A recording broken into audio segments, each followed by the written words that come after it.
All right, this is the moderator. It looks like we are back. We're going to do a quick roll call just to ensure that all our board members are present.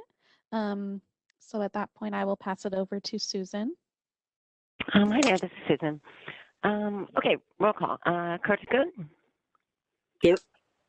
Dave Smile? Here. Janet Thrasher? Here. And Kyle Finley? Here.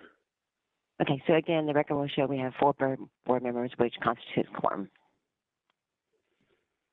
Okay, very good. Thank you, Susan. And we're back open on the open session. I think there were some individuals that missed our opening this morning. So I'm going to open it back up for public comments that are not on the agenda. I think a couple people may have missed that earlier.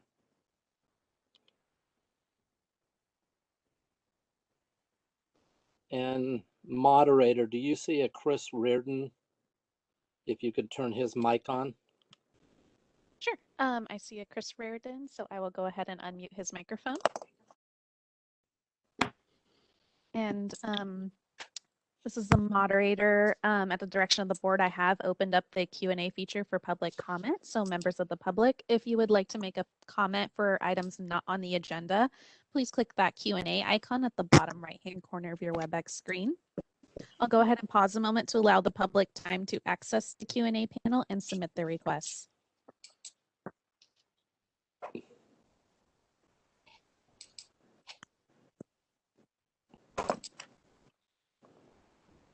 Chris, are you out there? Yeah, Curtis, can you hear me? Yes, we can. Thank you, Chris. Mr. President and members of the board, this is Chris Reardon with Pest Control Operations California, and I apologize. I actually was listening to your, this is item 3, and I was trying to the board, and for technology reasons, I guess I couldn't. So I appreciate you allowing me to just get on and talk about an issue of public concern to us. It'll be considered 3-minute rules for 3. Mr. President, board members, it has come to our attention that the cease and desist orders have been issued by the board related to licensing requirements for the sale and use of insulation. As you might imagine, this has caused great concern amongst our industry, and many of us have gone back and looked for the last 10 years about to clarify, see if we can get guidance or word from the board on this issue. So what I respectfully like to request today, Mr. President and members, is first we would like to request we organize an industry stakeholder group to work with this board and board staff to clarify what the guidelines in fact are for the installation of insulation. And then secondly, Mr. President, we'd like to, we're looking at the whole issue of cease and desist orders.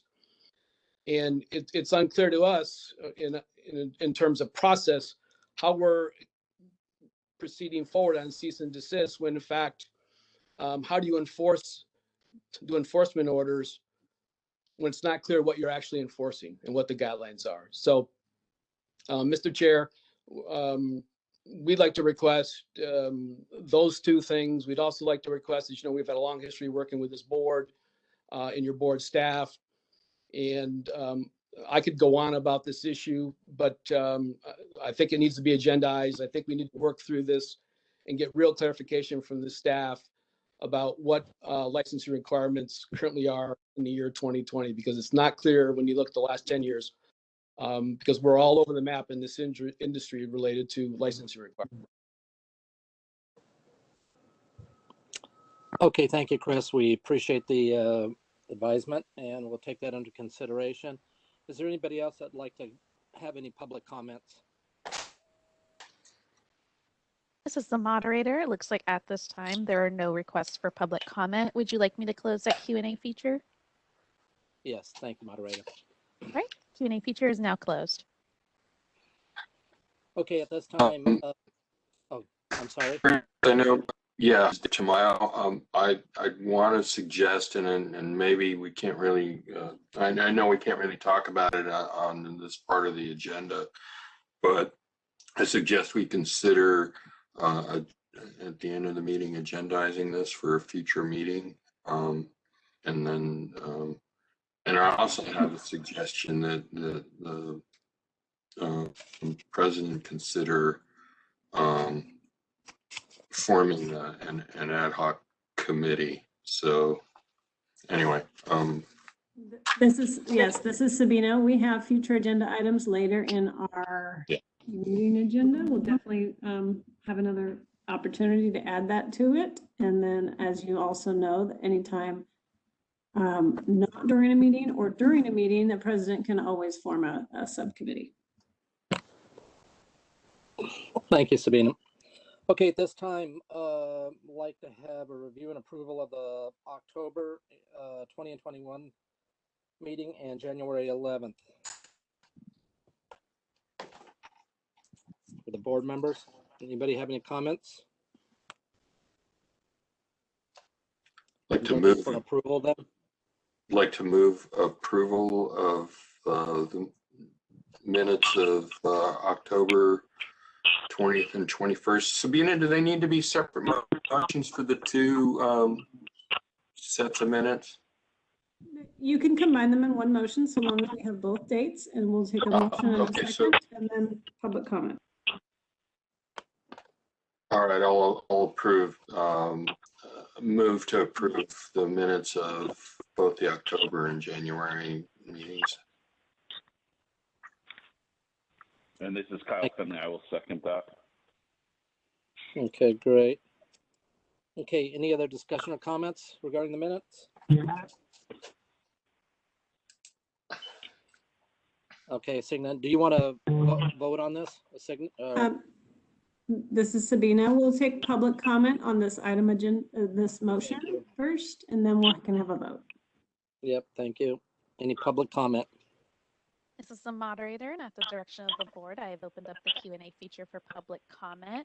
Members of the public, if you would like to make a comment on this motion, please click that Q&A icon at the bottom right-hand corner of your WebEx screen. I'll go ahead and pause a moment to allow the public time to access the Q&A panel and submit their requests.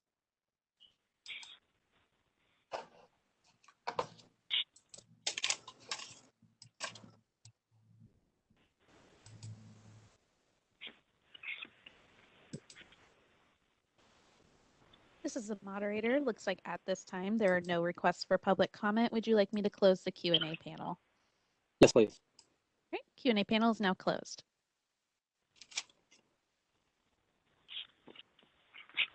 Okay, this is Susan Saylor. I'll go ahead and do roll call now to approve the minutes of the October 21st, 2020 meeting, along with the January 11th, 2021 meeting.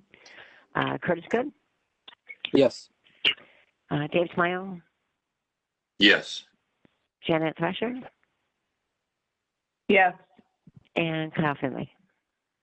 Yes. Thank you very much, board members. Okay, thank you. Okay, at this time we'll get an update from the Department of Pesticide Regulation. Do we have Peggy Byerly online with us, moderator? Yes, we do. Would you like me to unmute her? Yes, if you would. Thank you very much. Great. Hello, this is Peggy Byerly, Department of Pesticide Regulation Enforcement Branch. How's my audio? You sound good, Peggy. Okay, Welcome. thank you. And good afternoon, everyone. As always, a pleasure to be a part of these proceedings. I have a couple of updates. We have some supervisor vacancies filled in our regional offices. In our Clovis CRO Central Regional Office, the new supervisor who was promoted was Jose Bueno in January. And a couple of weeks ago in our Southern Regional Office, the staff person who was promoted to the Southern Regional Office supervisor is Catherine Yee. There is another promotion that was kind of bittersweet for some of us. Alicia Scott, who for a number of years was an enforcement branch liaison in our Northern Regional Office, in December accepted a supervisor position in our licensing certification unit. Alicia was a valued team member for a number of reasons. So she's down the hall, but we're very happy for her success. And some of you who deal with the licensing certification unit in future will remember Alicia. Now, our next brief update regarding the federal EPA certification and training rule that is referred to by its initials C&T state plan. Today, there was a meeting of our management and some branch technical leads with the US EPA Region 9 staff to discuss the certification and training questions, comments, and any proposed edits to DPR C&T state plan and our associated documents, including some drafted California regulations. This packet is required to be finalized and submitted to US EPA in May of 2021. Because agenda item number 11 is the rest of our DPR regulatory updates from worker health and safety, that's all I have at this time. Thank you. Okay, thank you, Peggy. Does any of the board members have any comments for Peggy?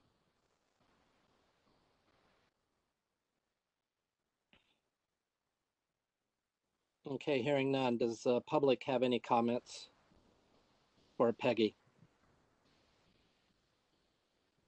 This is the moderator, and at the direction of the board, I have opened up the Q&A feature for public comment. Members of the public, if you would like to make a comment on this agenda item, please click the icon with a question mark within a square located at the bottom right-hand corner of your WebEx screen. I'll go ahead and pause a moment to allow the public time to access that Q&A panel and submit their requests.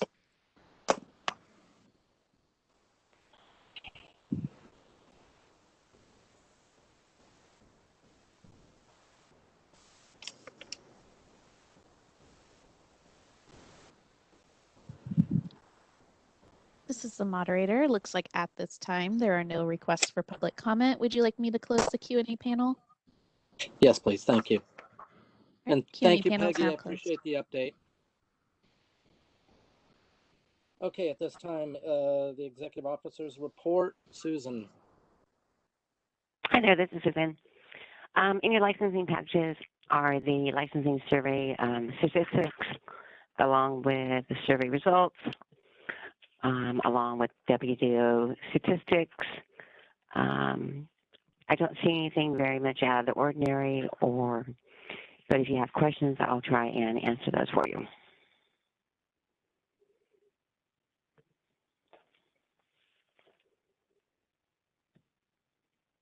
Any board members have any comments or thoughts regarding Susan?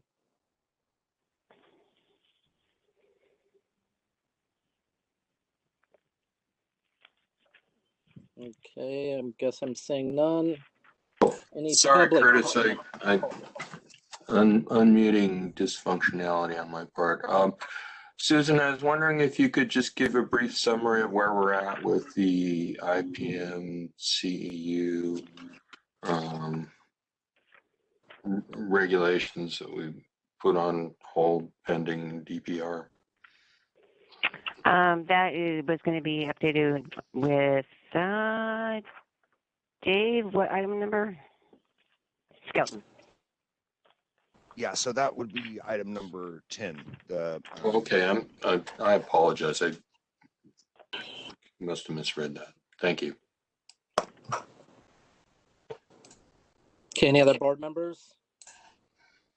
If not, we can open it up for public comment, please. All right, this is the moderator, and at the direction of the board, I have opened up the Q&A feature for public comment. Members of the public, if you would like to make a comment on this agenda item, please click that icon with a question mark within a square located at the bottom right-hand corner of your WebEx screen. Go ahead and pause a moment to allow the public time to access the Q&A panel and submit their requests.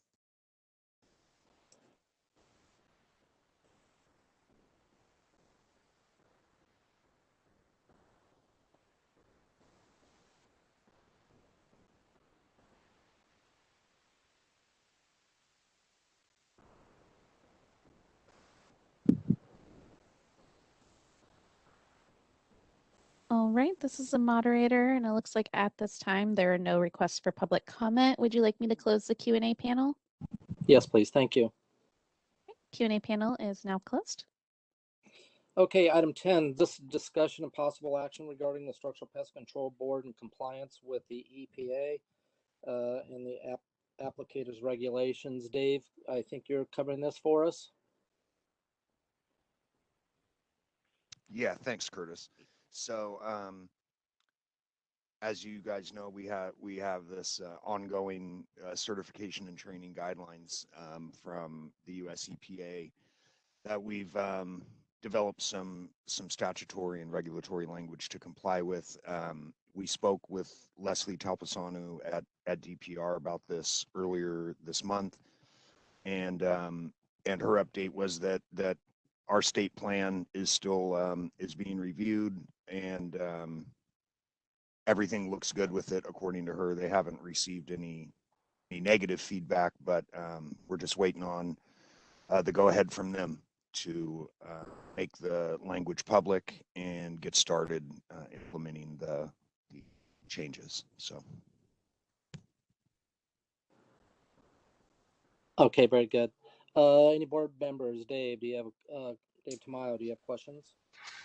Well, I just wanted to make sure that the new board members are aware of what those regulations are that we put on hold pending that. And I was wondering, Dave, if you could give a brief summary of, because we did put them on hold because of the EPA things. We wanted to make sure there weren't any conflicts, but I'm not sure that since we haven't talked about it in quite a while, I wanted to know, once we get okay from EPA, what the process is going to be and what they actually would accomplish. So Yeah, sure, Dave. Just a summary, not the, yeah. Yeah, so to summarize, we had a committee several years ago that made recommendations. I would say the biggest recommendation was that we would reduce the rules and regs hours and increase the IPM hours.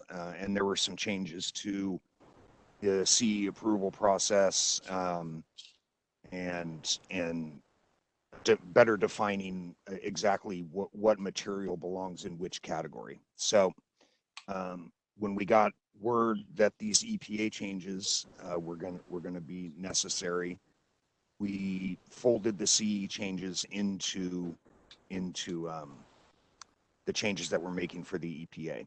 So DPR's asked us not to make the language public yet, but that's the gist of the changes that will be happening on the CE side. And Dave, so you know that language has been submitted to DPR. They've taken a look at it and confirmed that it fits within the changes the EPA is going to be requiring. So it is going to be moving forward as soon as we get the go ahead from the EPA and DPR, and it'll be all regulatory changes, I believe, for the CE IPM portion. So does that capture what you were looking for? Well, yeah, I guess that's at a very high level as to what it is. Since those were approved, the changes that we wanted were approved in public session. I don't know that there's any reason that we can't give a little bit more details on what they are to the new board members, although of course maybe they're not interested at this point, but anyway. Yeah, no, so that's all public record. What the board has approved is in the minutes and the materials for the meetings. I'm sorry, I don't know off the top of my head, exactly which meeting the language was approved at, but I can certainly provide that to the board members if they're interested in seeing exactly what it is. But you know, like, yeah, and that's fine. I just wanted to make sure that they were aware that there were some regulations that we approved. It's been a couple of years now, and even though we approved them, we agreed to put them on hold, and basically they were in support of improving integrated pest management regulation, and then also getting rid of some probably extraneous law and regs, since there was such repetition year to year. So, but they're basically ready to move forward as we approved them a couple of years ago, just sort of as part of a larger package. Does that? Yeah, this is Sabina. I can probably chime into that a little bit. So Yeah. when we get word back that our plan is acceptable, we're going to bring back the language to the board for review again. There might be changes, we don't know, but you'll definitely see the language again, and then we'll go out for a 45-day comment period and a whole shebang with that a regulation package usually goes through.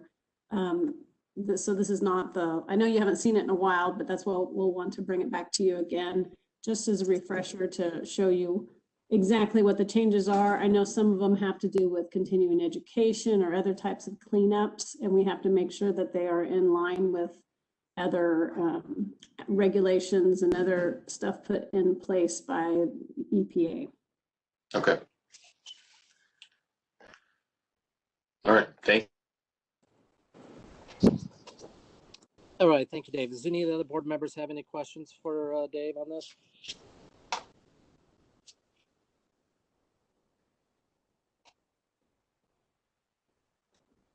Okay, hearing none, I'll open up for public comment. All right, this is the moderator, and at the direction of the board, I have opened up the Q&A feature for public comment. Members of the public, if you would like to make a comment on this agenda item, please click that icon with a question mark within a square located at the bottom right-hand corner of your WebEx screen. I'll go ahead and pause a moment to allow the public time to access the Q&A panel and submit their requests.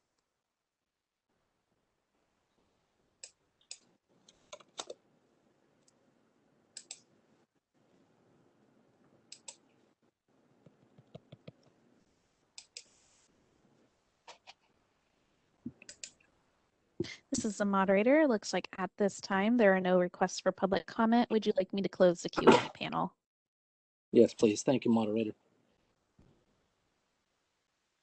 Okay, at this time, there's a presentation and discussion regarding possible action from Department of Pesticide Regulation. This is specifically to clarity and eyewash requirements for employees. And do we have Emma Colson available, moderator? Yes, we do. Emma, I have unmuted you, and I would like to quickly ask, would you like to advance your own slides, or would you like the moderators to advance them for you? I can advance my own slides. Can you guys hear me okay? Yes, we can. Let me pass over the presenter status to you. Okay. And then on your left-hand side, when you mouse over, you should be able to see like a little bar. There should be two little arrows above the numbers. One and I'll and let two. you. Yep. Great. Thank you so much. You're welcome. Well, thank you everyone for attending and for allowing me to participate in this event. My name is Emma Colson. I am the Senior Industrial Hygienist here at the Department of Pesticide Regulation in the Worker Health and Safety Branch. For those of you who know Harvard Fong, he retired back in September, and I have replaced him as the Senior Industrial Hygienist. So today I'll be talking about the decontamination site proposal that we have for rulemaking as a possible rulemaking action. And really the goal of my presentation today is to kind of explain the rationale behind why we're making this proposal, and just offer a chance for licensees and the board and any public to be able to provide informal comment. This hasn't gone to the Office of Administrative Law. This hasn't, been finalized. It's still in the draft process, but in every attempt to make sure that we're being fully transparent in the regulations that we're making, that's why I'm here today. So my objectives, as I said, I'm going to be reviewing the current regulations, so predominantly Title III of California Code of Regulations 6734. I'll be throwing that up on the screen next. I'm going to talk about the problems that we identified in the process of creating this rulemaking package, and then describe the goals of the proposed changes. So as I mentioned, this is pertaining to the regulation found in Title III of the California Code of Regulations, Section 6734. It's currently titled as Handler Decontamination Facilities, and it specifies the decontamination requirements that employers need to provide to employees. The way that the regulation is set up, there are 3 different subsections, and I'm going to explain some of the shorthand terminology that I'll be using, because otherwise it can be quite a mouthful. The first subsection A is all uses, including production of an agricultural plant commodity and uses other than production agriculture. So I'm going to be using either the term other uses or non-ag uses, since I know that this is a structural pest control board meeting. There is subsection B is only for production agriculture, and subsection C is only for other or non-ag pesticide uses. Excuse me, for the other section of code that is going to be affected by this is section 6771, which is the requirements for early entry employees. That's a very minor change, and it has to do with some, some definitions that are in that regulation section. So I'm not going to be talking about that today. However, I'd be happy to answer any questions. Okay, so getting into the current regulations and what the problems identified were. The current regulation, we have that the eyewash stations that are required that are needed are not required to be American National Standards Institute or ANSI compliant. So I'll be saying ANSI throughout this presentation.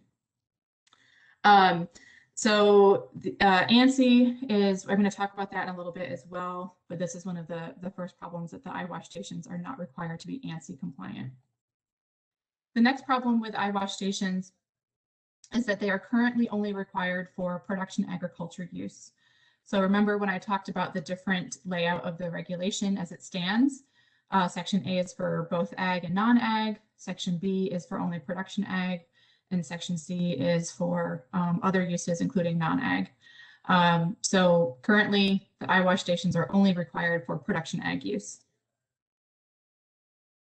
The other problem that we ran into was that decontamination sites for other uses, or those non-ag uses, are only required if using danger or warning signal words.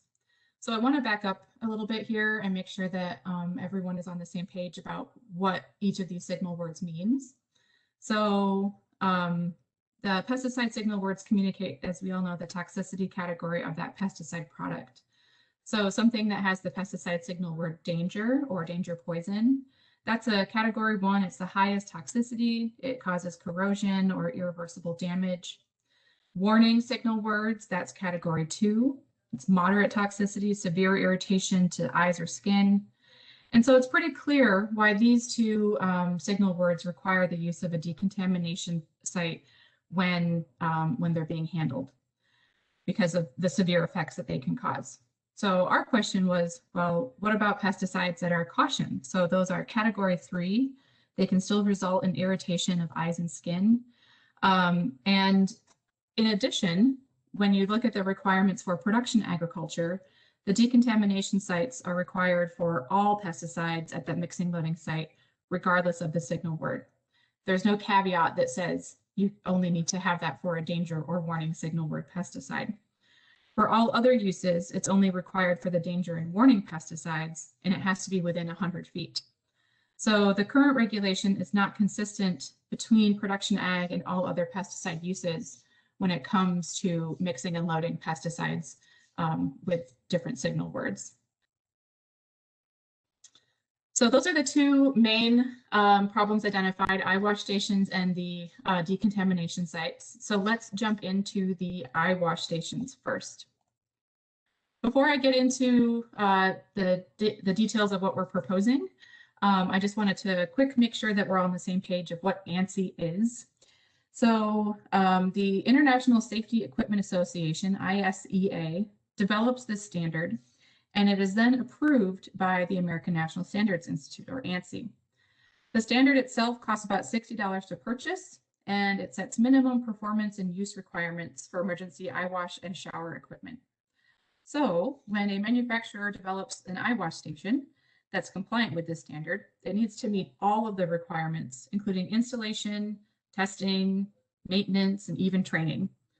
So when someone purchases one of these eyewash stations that is ANSI compliant, they know that it's meeting all of those requirements of the standard. So if you were to buy two different brands of an ANSI compliant eyewash station, they still, even though they're different manufacturers, they still would meet all of those minimum performance requirements. So now that we know what ANSI is, I want to get into what's the differences between the current text and what ANSI eyewash stations provide. There are some similarities, but they, of course, have some key differences.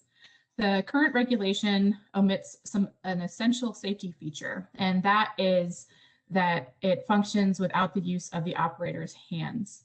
So the similarity is that it requires a flow rate of 0.4 gallons per minute for 15 minutes, and that assures that the water pressure isn't too high to be rinsing out the injured person's eyes, and the 15 minutes allows for more thorough rinsing of removing any contaminant from the person's eyes.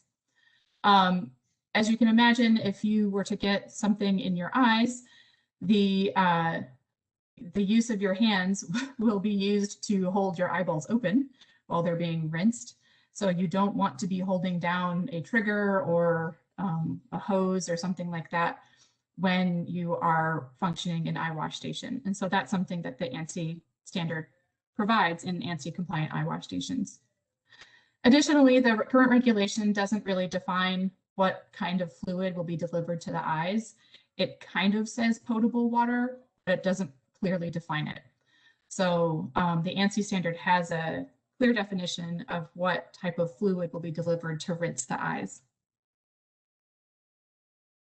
So this is an example of an ANSI compliant eyewash station. I'm not, endorsing a certain brand one over the other, but this is just an example what it might look like. This is considered a self-contained eyewash station. So the proposed changes are that we would require an ANSI certified eyewash station when certain criteria are met. I'm calling them certain triggers. And that would expand, and we also are proposing to expand the requirements from only production ag to other or non-ag mixers and loaders. So as I mentioned, it's currently only required for production agricultural mixers and loaders. As you can see on the left here, this is obviously some production ag going on. And on the right, our proposal is that mixers and loaders other than production ag would be included. So clearly this is an applicator, but we're really focusing on mixers and loaders. And the reason for that is that when you're mixing and loading, as you all know, you are handling concentrated material. And so material that's concentrated and not watered down has a higher propensity for severe damage. So here are the different triggers that we are proposing. Some of them are already in the current regulation for production ag, but it is, one of them is different. So the triggers for an eyewash station is to have immediate access to that eyewash station when you're mixing and loading. If the product labeling requires protective eyewear, that's already in text. If you're mixing and loading using a closed system, that's already in text as well. And we're also adding if the product bears the term corrosive. So if any one of these triggers are met, then you would be required to have an eyewash station at your mixing and loading site. Here's an example of a label Obviously, it says the word corrosive here, circled in red at the top. So you can see, you don't even have to read any further. That would require the use of the access to an eyewash station at the mixing and loading site. Additionally, below in the PPE section, it requires protective eyewear. So that again would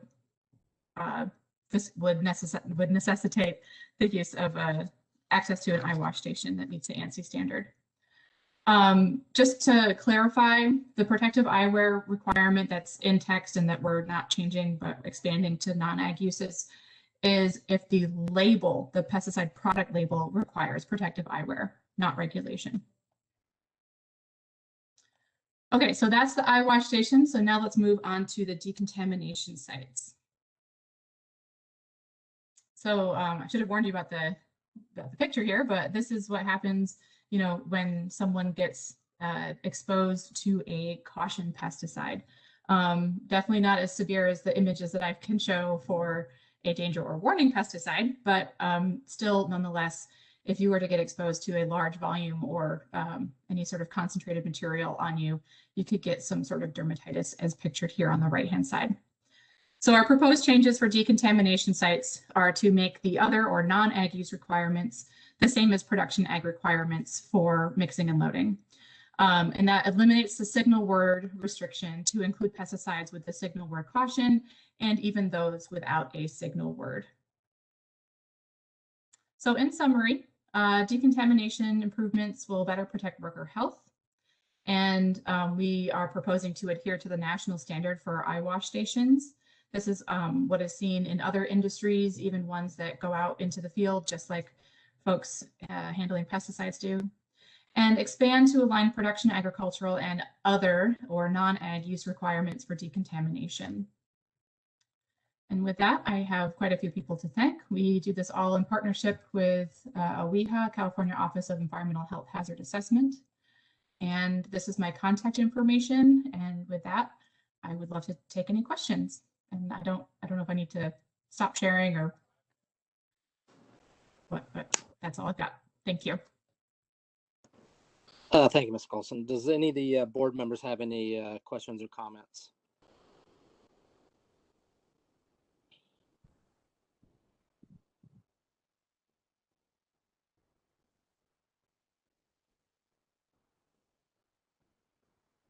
Thank you for the presentation. Thank you. Okay. Yeah. Dave, you got a question?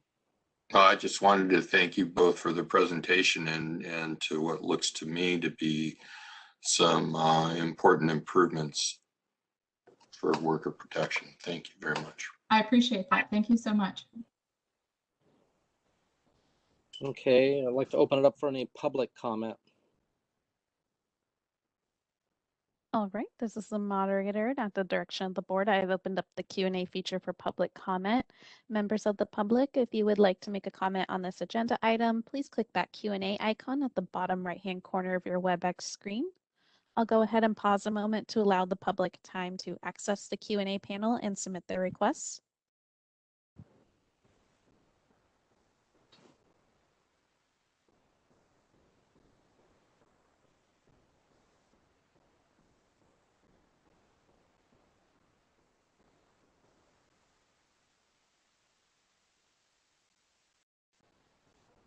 This is the moderator. It looks like at this time there are no requests for public comment. Would you like me to close the Q&A panel? Yes, please. Thank you. Great. Q&A panel is now closed. Ms. Colson, thank you again very much for a very informative presentation. I'm sure we'll be hearing more from you in the future on this matter. Thank you again. Great. Thank you so much. I appreciate it. Okay, moving on to the next item, and it's an update and status of the research proposals and selected funding. Susan, are you handling this one, correct? Yeah, I was just going to go over with the board members that the first 3 pages is just our summary of the 5 current research projects that we have going. It gives you in great detail when the contracts were excuse me, when the contracts were approved, when they were extended, the current expiration dates, the current spending amounts that are still available, what has been spent on this contract. So it just gives you a lot of detailed breakdown regarding the 5 projects that we have currently in place. And then the presentation in your board packages is going to be conducted by Dr. Coe.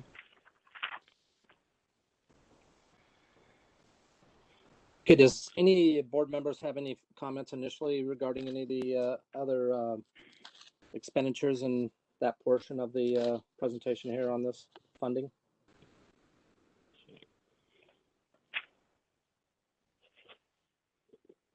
Okay, hearing none. Public comments on any of that? Moderator? Sorry, apologies. I was trying to get to my mute button. Okay, no problem. This is the moderator. At the direction of the board, I've opened up the Q&A panel for public comment. Members of the public, if you would like to make a comment on this agenda item, please click that Q&A icon at the bottom right-hand corner of your WebEx screen. I'll go ahead and pause a moment to allow the public time to access the Q&A panel and submit their requests.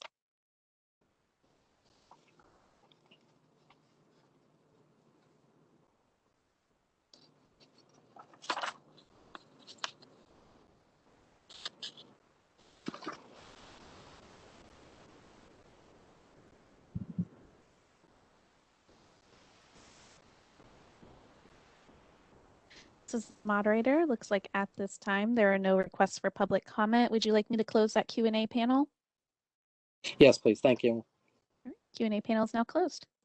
Okay, and if you could pull up the presentation again. Yes, and then Dr. Chow, did you want to advance your own slides or would you like us to advance them for you? I can advance mine. Okay, let me pass over the presenter status. When we do get to slide 17 with the video, unfortunately, I will need to steal presenter status back because we need to share it differently in order to get the video to play. So when we get to the video, I will take back presenter status for just the video. Sounds good. Okay, and you should have presenter status now. Okay. Good afternoon, everyone. So today I'm going to talk about the research findings from my funded research. And I'm from University of California. I'm working as an urban entomologist in entomology department, specifically focusing on some common urban insects such as Argentine ants and bedbugs and termites and yellow jackets. The particular project that was funded by Structural Pest Control Board was about Argentine ant and IPM strategies. Argentine ants are common ants, as we all know, in California. Argentine ants are actually not native species in many of the locations where these ants are currently found. They're from South America, but as you can see in this map, all these orange areas are the areas where the Argentine ants are now found in exotic locations. In California, Argentine ants are probably one of the top reasons for public calling professional help. And then professionals come out and make applications for reducing the number of ants and activities over time. The insecticide sprays are still probably the most common methods that's being adopted by many professional companies. And these spray products typically contain various types of pyrethroids and other type of contact-based insecticides such as fipronil.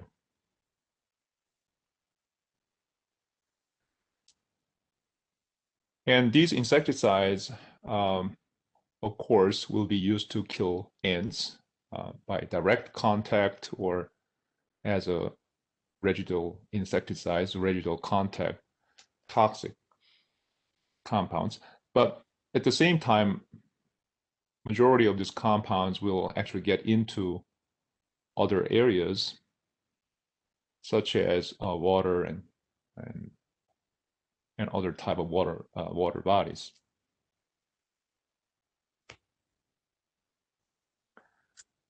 Probably one of the main source of this type of insecticide contamination is runoff from the original locations where the insecticides are applied by the natural irrigations or the human-made irrigations or natural precipitations. As you can easily imagine that the insecticides applied on concrete or insecticides incorporated into the dust can easily wash off by this kind of water. And then the water get into the storm drain, and those storm drain waters are not typically processed at all before they reach other natural water bodies such as river and creeks and eventually ocean. Due to this type of potential insecticide runoff and environmental contaminations, several different approaches have been considered. And the first possible approach would be our modification regarding what to use. So we can use insecticide formulation or the active ingredients that have a less amount of concern in terms of insecticide runoff. And secondly, we can modify the exact method that we apply insecticides, such as we can modify where we're going to actually apply that insecticides, or we can also modify the application rates to reduce the amount of insecticides getting into non-target areas. And finally, we can also consider some kind of way to improve our current technology by adding adjuvants so that we can just make our current tool more effective so that we are not going to need additional applications of insecticides overall, reducing the amount of insecticide applications.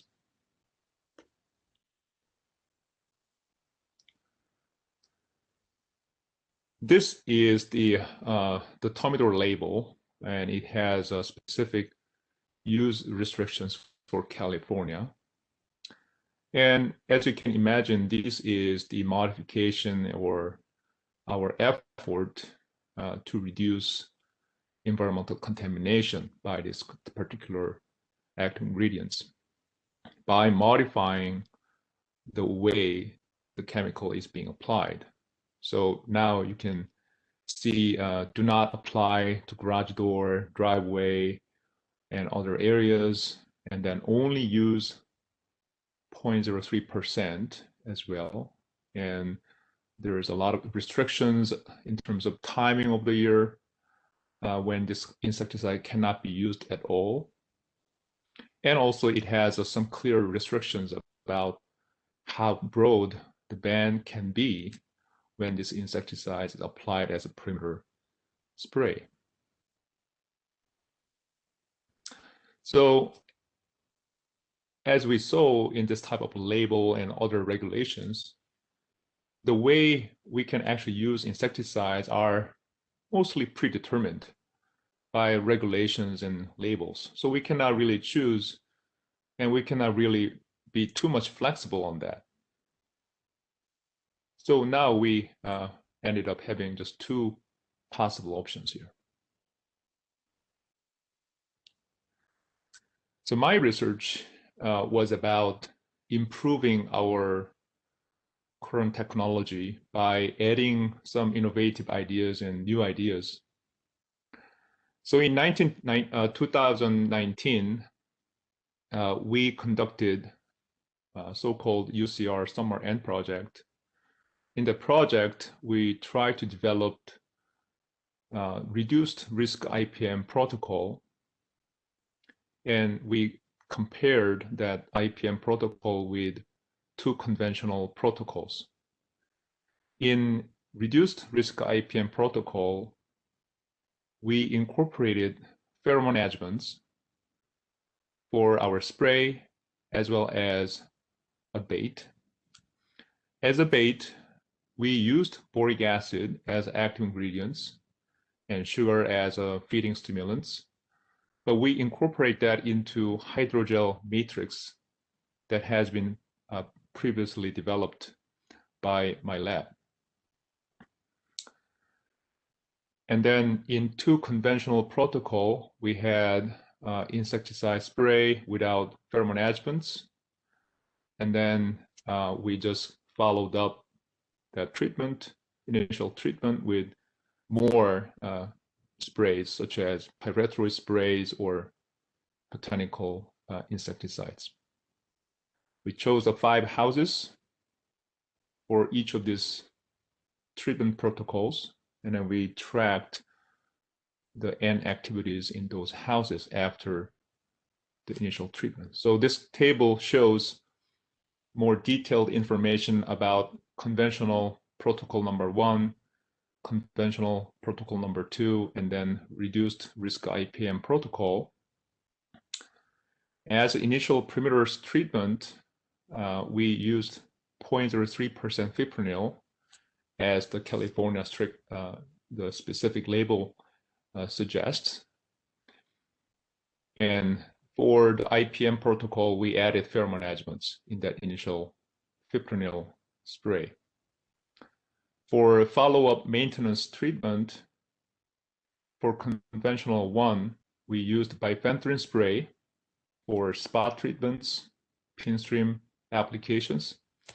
For conventional protocol number 2, we used Essentia IC3, which is basically botanical essential oil spray. For reduced risk IPM, we used hydrogel bait that has boric acids in it. And we also added pheromone adjuvant to increase the attractiveness of this hydrogel bait targeting Argentinians around the house. So this picture shows me applying fipronil initial application around the house along the perimeter. This picture shows me applying follow-up application, either using bifenthrin spray or botanical spray.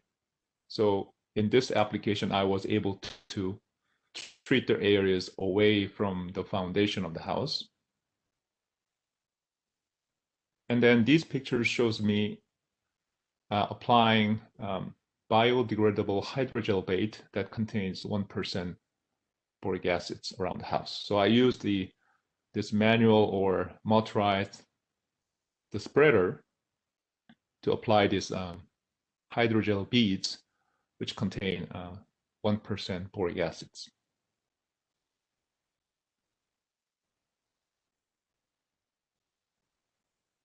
So this is the video.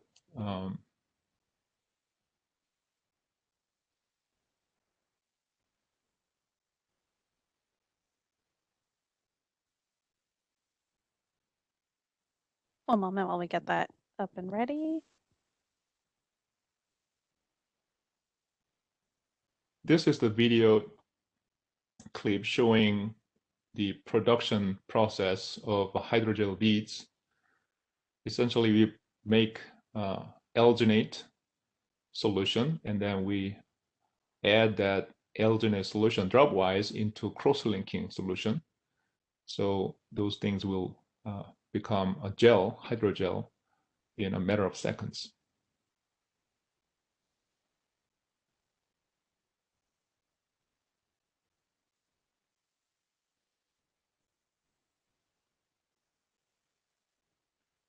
So this picture again shows that hydrogel beads contain 1% boric acid.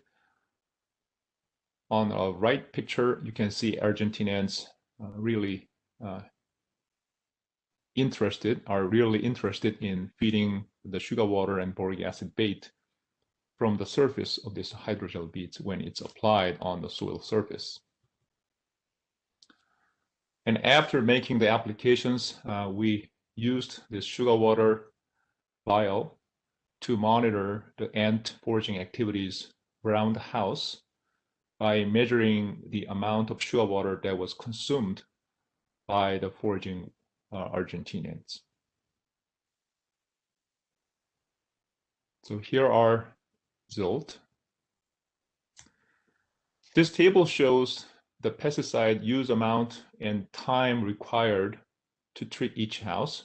These values are averages from 5 different houses, essentially 5 replications for each treatments.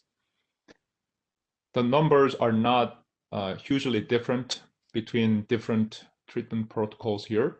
Conventional number 1, conventional 2, and reduced risk IPM are all having very similar numbers for initial treatments as well as follow-up maintenance treatment. And these are all within the range of the reasonable amount of time as well, because we know that usually the pest control professionals spend about 10 or 15 minutes per house to make application and leave.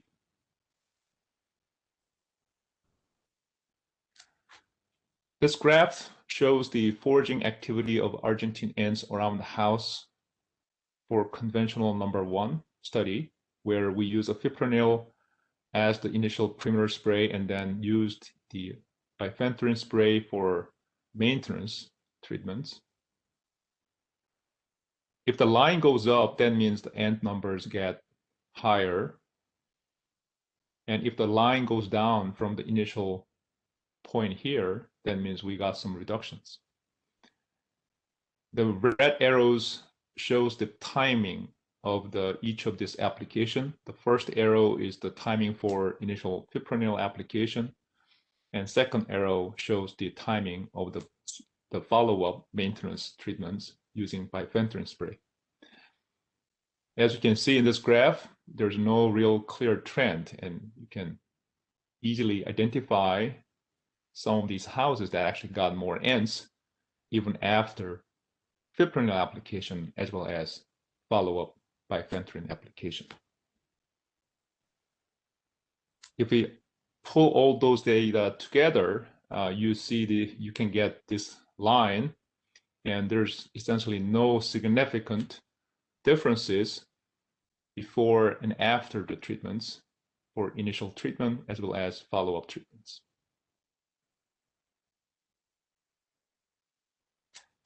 How about conventional route number 2? In this case, we use a fipronil as the initial treatment, and then we follow up using botanical spray. 3 houses out of 5 got some reductions after initial fipronil applications, but again, 2 houses actually got more ants after initial fipronil applications. Botanical application probably produced a little bit, but again, the impact wasn't very huge, and also the result was not really consistent. As you can see in this purple line, even after the botanical application, the ant numbers went up. If we pull this data all together, the findings are not really encouraging. All this indicates that the ant activity level were not significantly different between before the application and after the applications. Finally, how about reduced risk IPM protocol, where we incorporated pheromone adjuvants for initial spray as well as bait application, and also we used hydrogel boric acid bait. After the initial application of fipronil with adjuvants, we all got reductions of ant activities very consistently. So we got huge reduction by week 2. And by week 4, we got a little increase in ant numbers. that was the timing we made a follow-up application using hydrogel bait. And again, we all got consistent reduction in all 5 houses after that hydrogel bait applications. So if we pull this data all together, we have a significant reduction of N activity after the initial fipronil application. We get significant reduction after that follow-up application with boric acid hydrogel bait. So this was really encouraging, and I couldn't really believe this data when I saw it because it just worked perfectly. So in discussions, I think that the 0.03% fipronil alone for perimeter treatment is not effective. It just didn't provide the 4-week control of Argentine ants. In some houses, maybe it's going to work, but there was no consistency, even with these 5 houses. However, adding the pheromone adjuvants in that 0.03% fipronil spray eliminated or reduced this large amount of variations among different houses, overall improving the efficacy of that spray. We got about 85% or 65% reduction over a week, 2 weeks period of time. Follow-up treatments using bifenthrin spray or botanical spray did not really work. It just did not provide any significant control or consistent control of Argentine ants. In contrast, 1% boric acid bait provided very consistent efficacy across all houses tested, keeping the ant activity level low at week 5 and also up to week 8. We were able to estimate the actual costs to treat one house based on each of these treatment protocols, based on the price of some of these products and estimated pricing of some of these experimental material we incorporated into the study.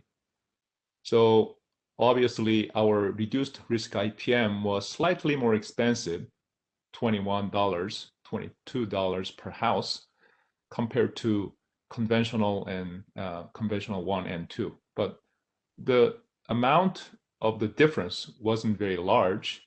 And then you can imagine these differences can be easily compensated if we can cut down additional callbacks by incorporating the reduced risk IPM into the actual conventional into the route. So implications. The protocol we have developed was effective in providing a season-long control of Argentine ants. We think that perimeter treatments is still quite useful in providing initial quick control, because we know that Argentine ants sometimes reach very high numbers and boric acid may not be effective enough to provide a quick control in such cases. The boric acid hydrogel bait, I think it has a lot of potential, especially boric acid's relatively low toxicity profile on non-targets, especially vertebrates. It can be used multiple times without causing too much concern, and it can be applied in many different locations without having too much restrictions. So boric acid has a lot of potential, and typically the use of boric acid bait has been difficult because it required a physical bait station to contain and dispense the bait, but use of the hydrogel will eliminate that concern. So with that, I would like to thank all the collaborators, my students, helpers, and also the funding source, the California Department of Consumer Affairs Structural Pest Control Board, for supporting this research.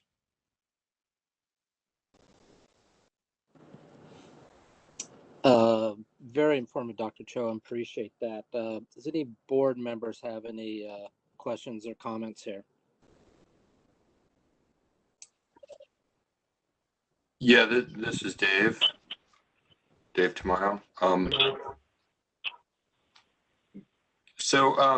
Jay, thank you very much. That's very encouraging. I had a couple questions. One is, could you repeat what you're defining as the length of a season?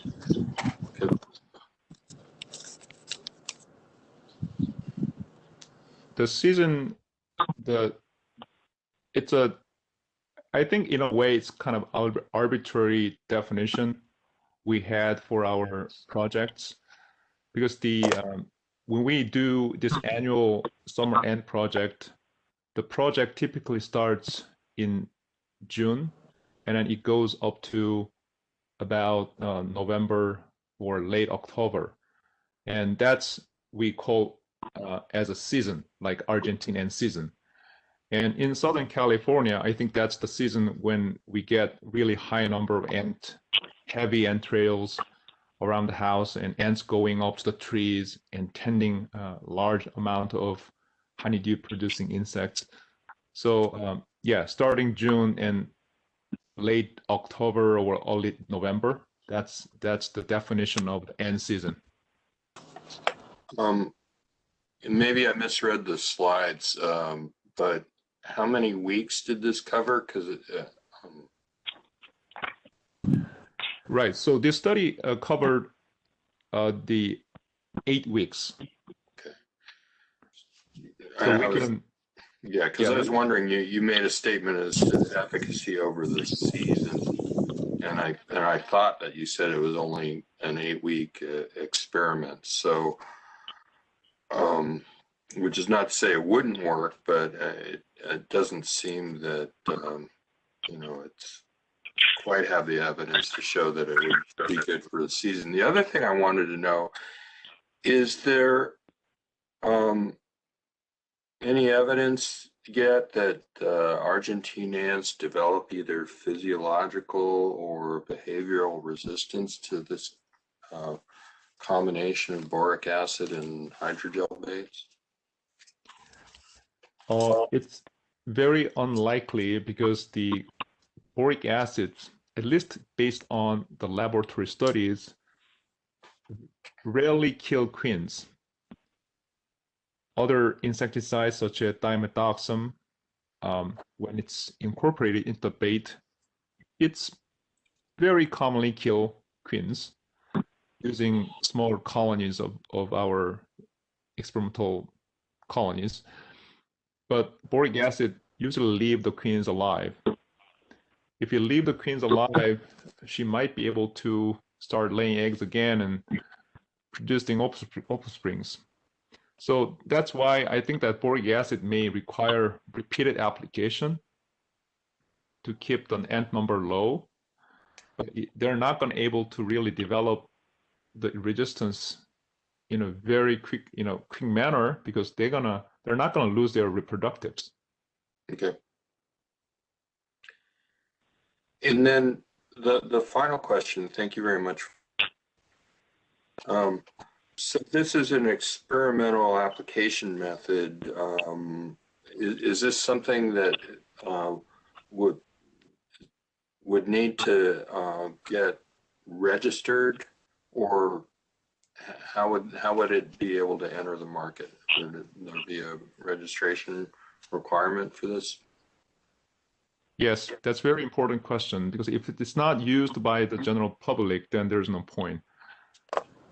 Right now, this pheromone adjuvants, as well as hydrogel production and use of that particular hydrogel for ant control, have been submitted for patent. So it's both of them are patent pending technology.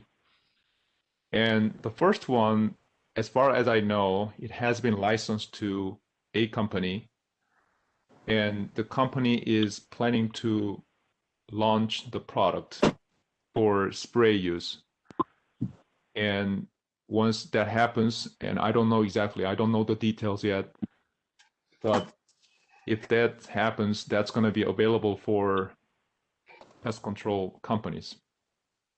For the second ones, it hasn't gone too far, but I know that there are at least there is one company, the large company, that is interested in taking a look at this technology in more detail. So they have been communicating with Technology Commercialization Office at UCR, moving things forward.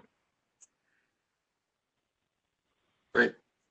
Thank you. That's all I have for now. Appreciate the work, Shay.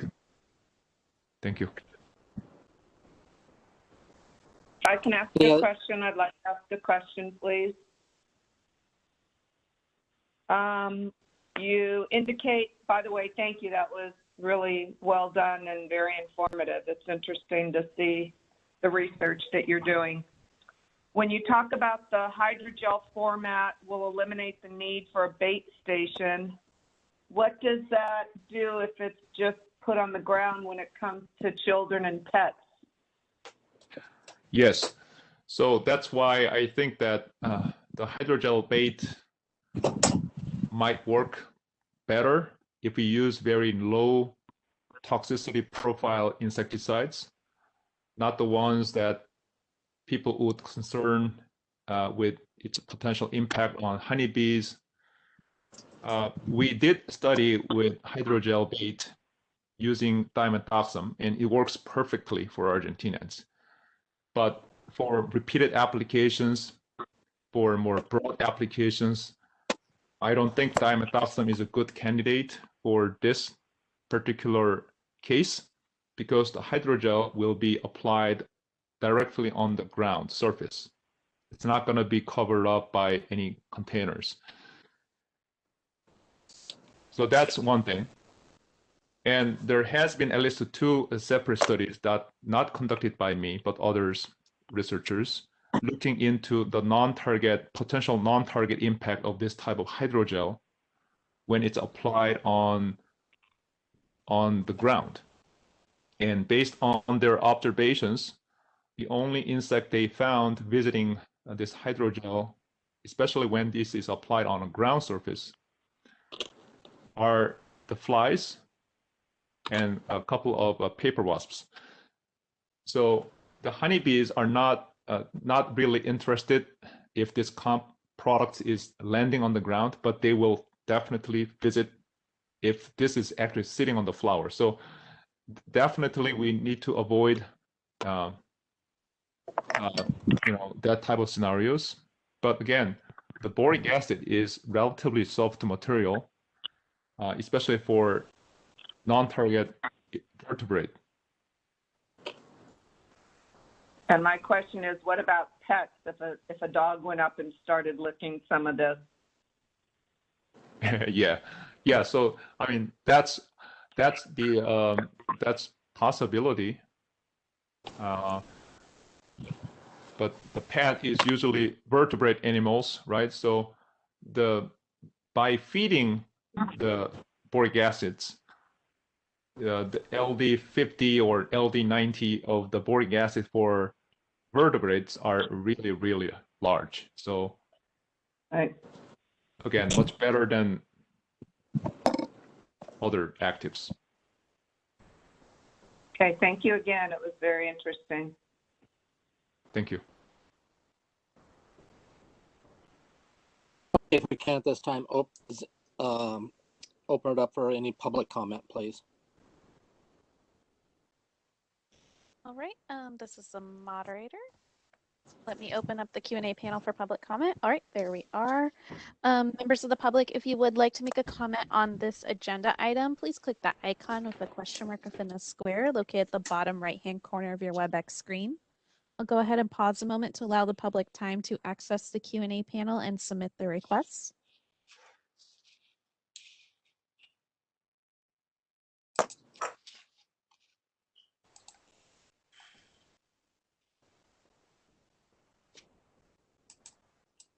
All right, this is the moderator. It looks like at this time there are no requests for public comment. Would you like me to close that Q&A panel?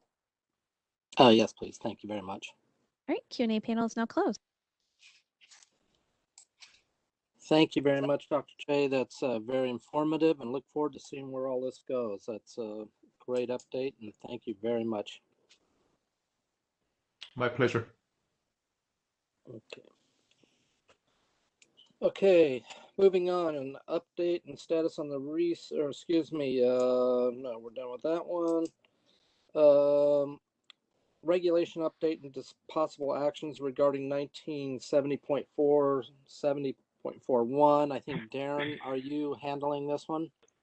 Moderator, you probably have to open up the speaker for Darren Van Steenwyk. Yes, I'm here, Mr. President. Can you hear me? Yes, thank you very much, Darren. Yeah, no worries. So thank you very much for allowing me to present on this topic. It's it's one that we've been working on for some time now, but I believe that we have a great great option for you in your board packet.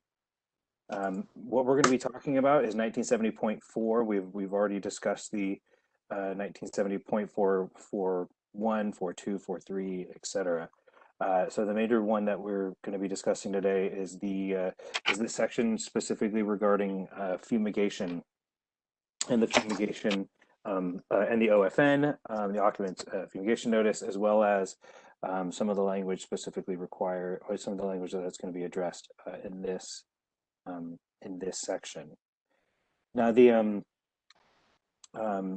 for the most part, just to kind of catch everybody up, the conversations were specifically around keeping language consistent between 1970.4 and the other 1970.4 sections, and the and section 8538 in the Structural Pest Control Act, and the majority of the language here that was discussed in code then was then seen in the proposed OFN pesticide disclosure notice that is included in your board packet as well. So if it's in the OFN, it is then reflected in the code language, and there's nothing to my knowledge that really sticks out, if I remember correctly, from the code language that is that's different than what's in the that's not included in the OFN. So more than happy to answer questions from the board and from the public, but we have a complete code section that we would like to propose to the board to then be adopted to start the rulemaking process on this. Darren, can you remind us who worked on your committee with you? Who was all the stakeholders that were all involved in this? Yeah, so we divided the committee into two separate we divided them into two separate committees, one for basically branch 2 and 3, and then one for branch 1. The one for branch 1 was Peggy Brierly from DPR, Jeff Croy from Orange County Ag, Michelle Tome from Santa Clara County Ag, Travis Swope from Griffin Pest Management, myself, and then Chris Reardon participated a little bit, and we did pick somebody, Alex Luna, who committed but then chose to not participate. I believe that's it off the top of my head. I may be missing one person. I apologize if I am. But members of the industry were very much present and vocal in our conversations. Specifically, John Sansone participated in this in our committee calls. Okay, thank you. Do you have anything else to present on this item right now? No, I would ask that the board make a motion to adopt the language as it stands. Okay, one question I have just regarding the occupants fumigation notice. Can that still be on a legal size form, or was that restricted, or what's your thoughts on that? Yeah, Curtis, I'm sorry. I was just going to jump in and say that the OFN will be on legal size document. I just have it on 8.5 by 11 to fit in with the rest of the board materials. So. Okay, thank you, Dave. I appreciate that. Okay, does any board members have any questions for Darren at this time?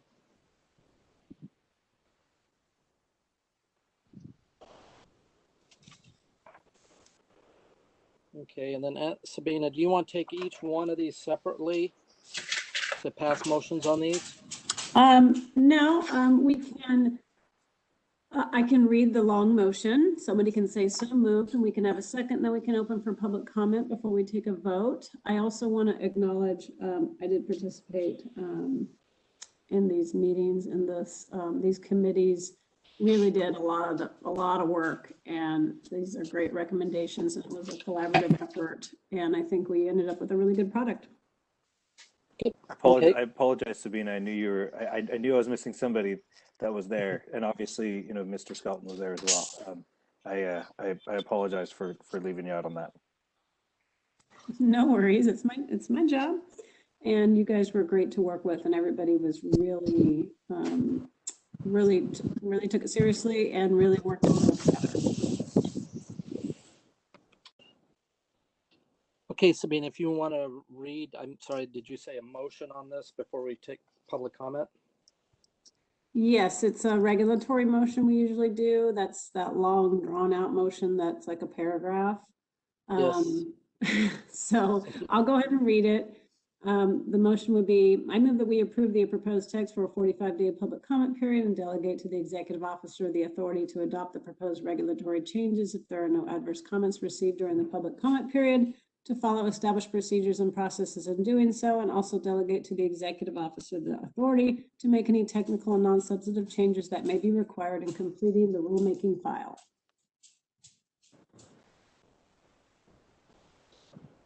Okay, everybody So good with moved. that? Okay, Yeah. there you go. This is Need a Dave. second? Yeah, I'm sorry, who made the motion? Dave. Oh, Dave, I'm sorry, I thought you second. Maybe I did. I don't know. I didn't beat somebody to it. So. Not here, Dave. Finley will second. Oh, there we go.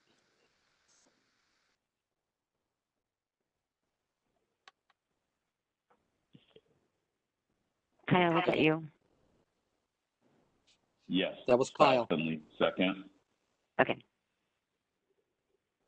And then I'll go ahead and do roll call. So Curtis, good? Public comment first before a vote. Thank you. Oh, okay. I'm sorry, Sabina. That's okay. Okay, moderator, if you can open up for public comment.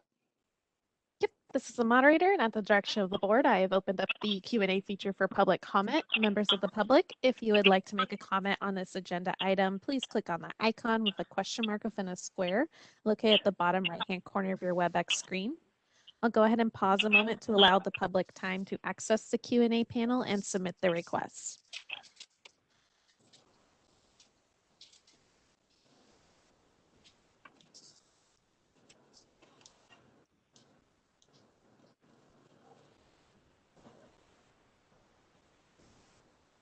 This is a moderator, and it looks like at this time there are no requests for public comment. Would you like me to close the Q&A panel? Yes, please. Q&A panel is now closed. Okay, Susan. Okay, now we'll do roll call. Curtis, good? Yes. Dave Smile? Yes. Janet Thrasher? Yes. And Kyle Finley? Yes. Thank you very much. The motion passes. Okay, great. Thank you, Darren. Thank you for all your hard work and your community committee on all this work, and greatly appreciate it. And I'm sure the industry will appreciate it as well. Thank you again. Yeah, no worries. Okay, moving on. We have Title 16, Section 1936, 36.1, and 1936.2, 1937.1, 1937.2 on rulemaking to be implemented in AB 2138. Susan, were you handling this item? Well, Dave, is it with OAL, and do we have an estimated, or is it speaking? Is it finished now?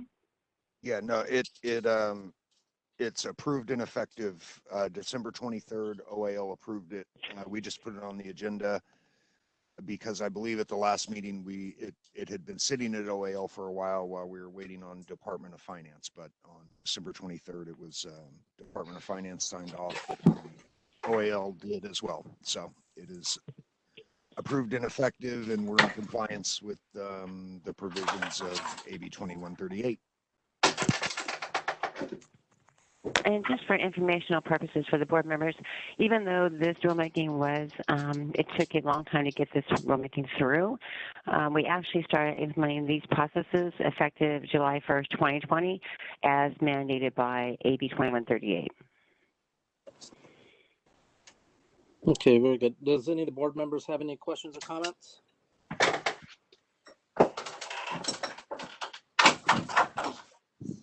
Okay, hearing none. Any public comment on this item? As a moderator and at the direction of the board, I have opened up the Q&A feature for public comment. Members of the public, if you would like to make a comment on this agenda item, please click that icon with a question mark within a square located at the bottom right-hand corner of your WebEx screen. I'll go ahead and pause a moment to allow the public time to access the Q&A panel and submit their requests.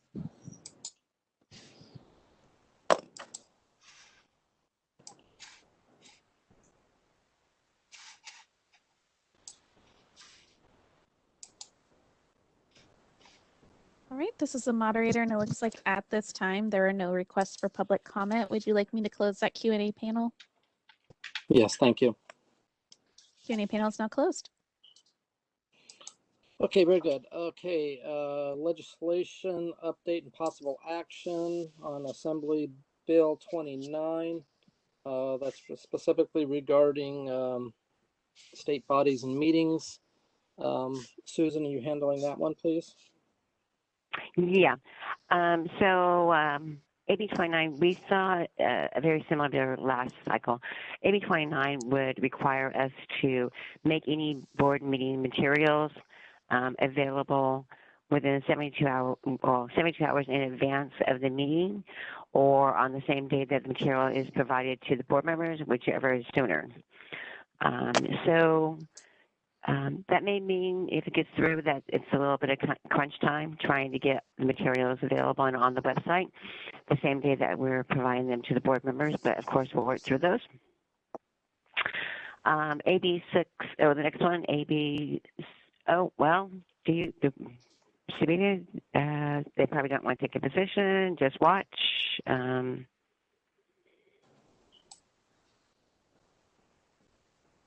This is Sabina. I can let you know what other boards have been discussing with AB 29. There was some concerns about, so for example, if a bill gets updated or amended the week prior to your board meeting or something, that would mean that you wouldn't be able to discuss it. There has been some talk of possibly asking for some amendments to maybe carve out that exception. Other boards have been discussing that. But it's up to you guys if you want to take a watch position. You don't want to take any position. You just want to kind of hang out and see how this develops, or if you want to take any other official position. Okay, board members have any comments or thoughts regarding that?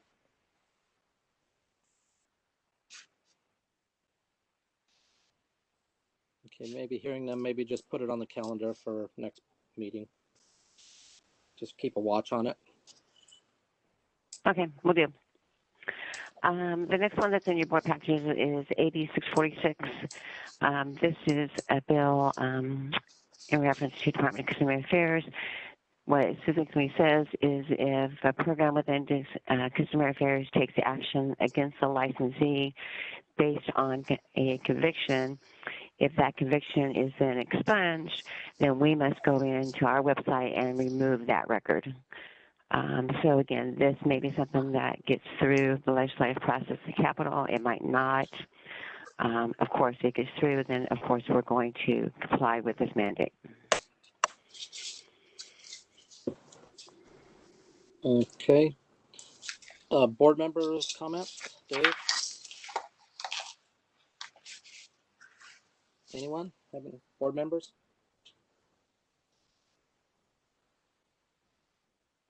Okay, we'll cover 1788 and then I'll open it all up for public comments on any of those items. So,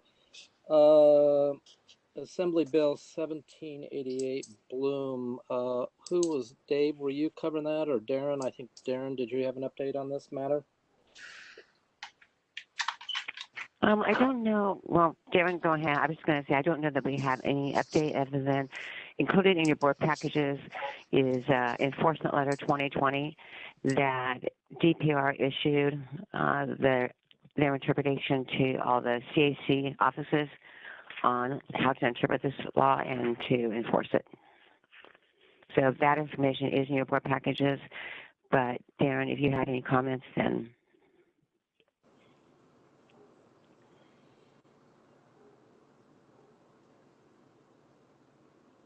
Okay, maybe not hearing. Okay, any board members have any comments regarding 1788 at this time?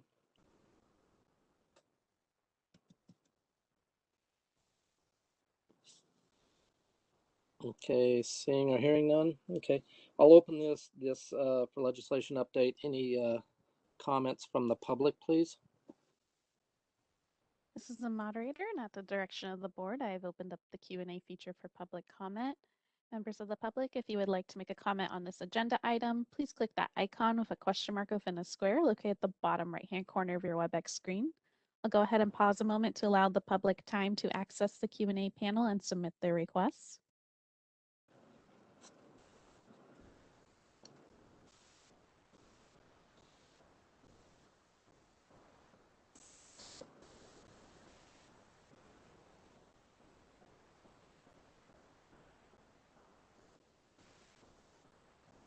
This is the moderator. Looks like at this time there are no requests for public comment. Would you like me to close the Q&A panel? Yes, please. Thank you very much. All right, Q&A panel is now closed. Okay, thank you very much. Okay, moving on to item, let's see, future agenda items. I think we had one earlier made for insulation regarding cease and desist orders, if we can agendize that for the next board meeting. Yeah, I have that noted, Curtis. Okay. Does any other board members have any future agenda items?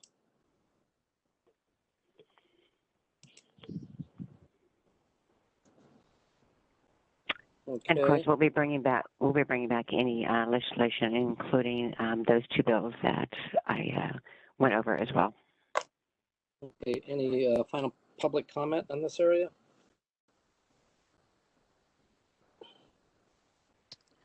All right, this I is just the wanted moderator. to note the sorry, Sarah,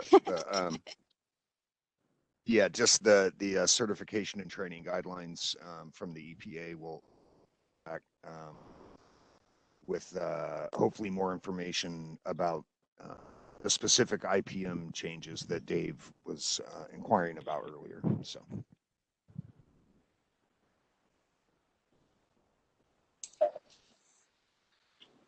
Okay. Okay. Open for public comment. All right, this is the moderator, and at the direction of the board, I've opened up the Q&A feature for public comment. Members of the public, if you would like to make a comment on this agenda item, please click that icon with a question mark within the square located at the bottom right-hand corner of your WebEx screen. And I'll pause a moment to allow the public time to access the Q&A panel and submit their requests.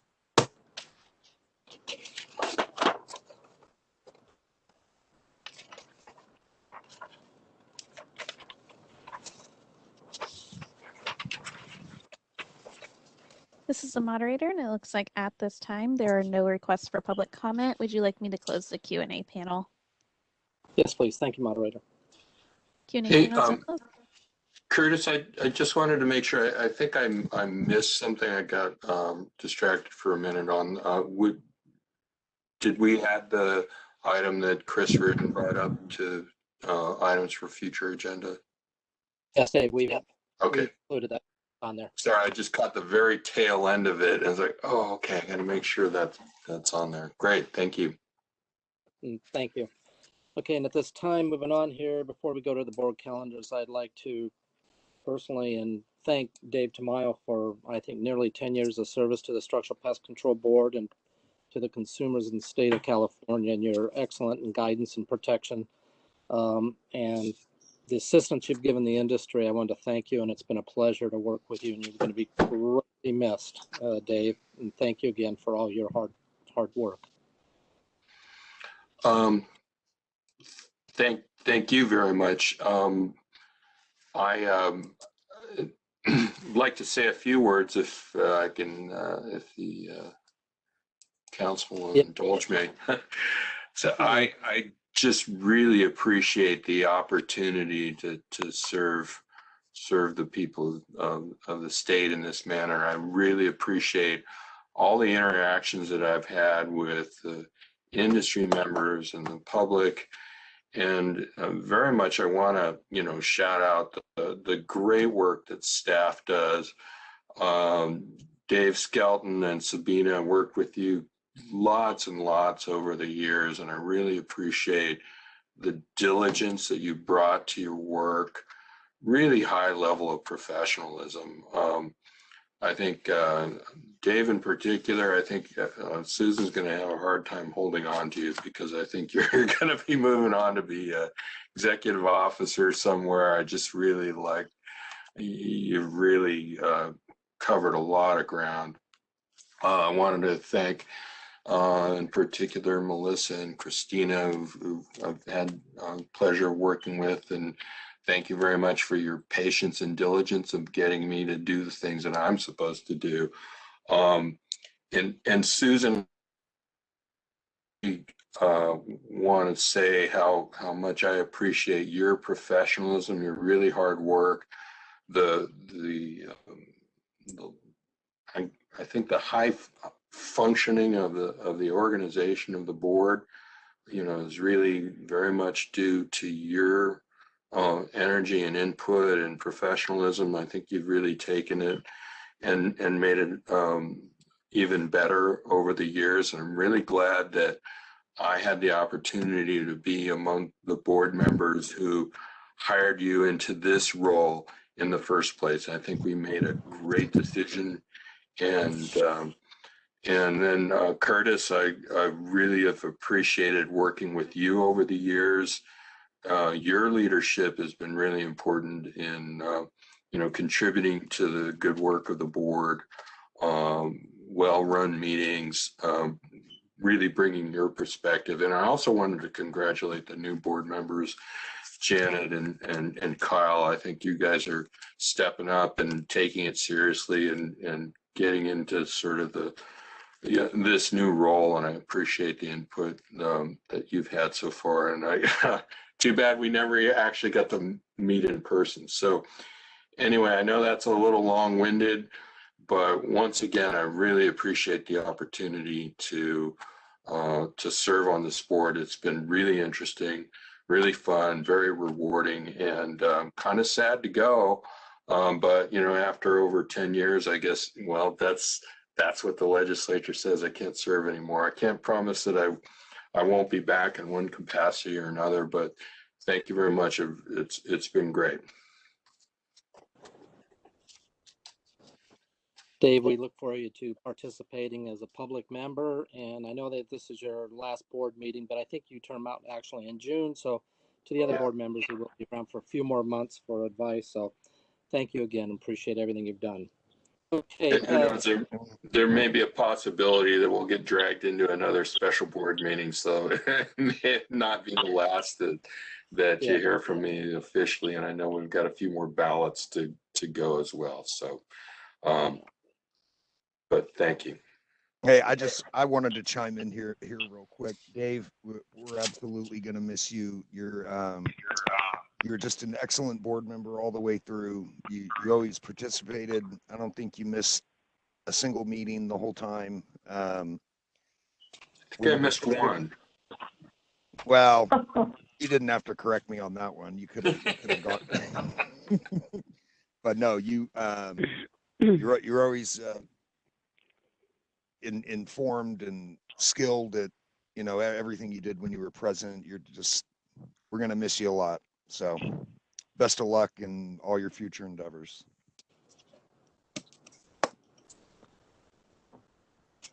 Does any other staff members have anything to say? Hey, this is Susan. Dave, I just want to thank you for your kind words. I echo everything that Dave said, absolutely. We always knew that we could rely on you. You know, a lot of times it was just for you guys at lots of those meetings, but you always managed to make it. So I really, really appreciate that and all your help with all the issues and items and stuff over the years. Thank you very much.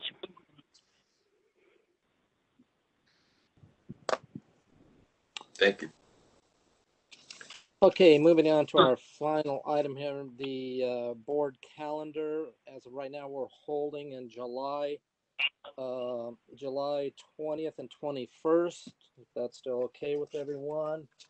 And then we have October 19th and 20th. So moving forward, we're a year out to March of 2022.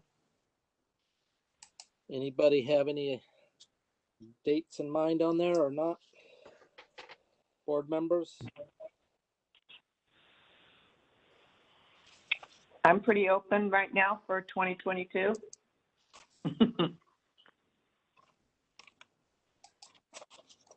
Kyle, you have any preference there to a date?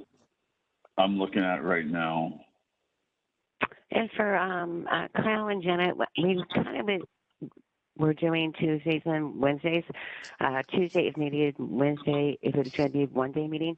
And we kind of stuck with those days because those were, well, when we were traveling, those were kind of easier travel days midweek, just to give you guys some information and background.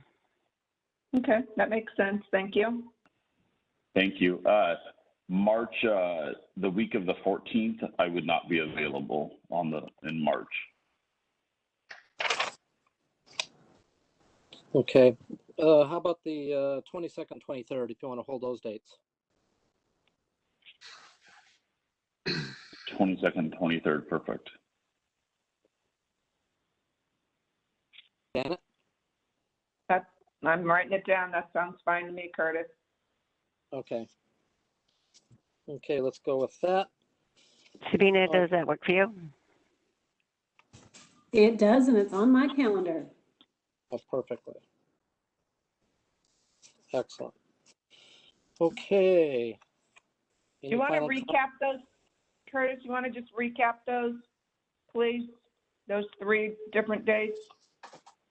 Oh, they should be in your board packet. So in July, Okay. right now, Right. the 20th and 21st is being held, and they'll determine when we get a little closer. Then October is 19 and 20. Yep. Okay. And then March of 2022 is 22nd and 23rd. Okay. Just confirming. Thank you. Okay, excellent, everybody. Thank you very much. And staff, thank you again for all your hard work. And Sabrina, thank you. That concludes our meeting. Thank you, everyone. Thank you. Thank you, everyone. Well done. Thank you.